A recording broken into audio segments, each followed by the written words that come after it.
د سانحه باجوړ نه وروستو جمعیت علماء اسلام په پېښور کې یو قومي جرګه بللې وه. خیال دا و چې په دې جرګه کې به د پښتونخوا سیمې سره تعلق لرونکي تمام سیاسي او مذهبي چې کوم ګوندونه دي هغو ته به دعوت ورکړلی شي او پښتونخوا ته د پیښو مسلو حل به تلاش کړی شي. خو بدقسمتۍ نه په دې جرګه کې د پښتونخوا سیمې هغه بعض پارټیانو ته دعوت ورنه کړلی شو کوم چې د پښتونخوا عوامي نماینده دي یا هغو ته د دې مسایلو پته ده یا هغه د دې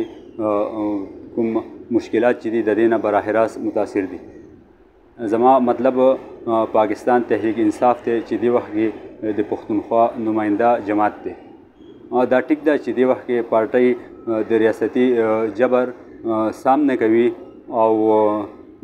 ریاست د هغو خلاف لګېدلی دی، خو حقیقت دا دی چې پښتونخوا عوامي نماینده جماعت چې کوم دی په دې موجوده وخت کې یعنې چا سره چې د عوامو حمایت دی هغه پاکستان تحریک انصاف دی.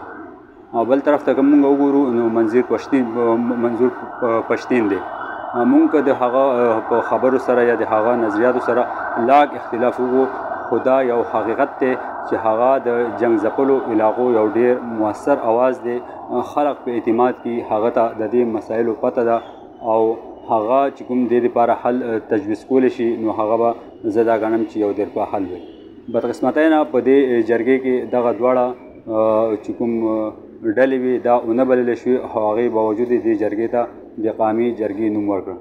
نو زه دا ګڼم چې دا قامي جرګه نشه کېدی بلکې دا یو سرکاري جرګه وه چې بدقسمتۍ نه کوم امید چې مونږ لره یعنې پښتونخوا خلکو چې کوم امید لره چې دا به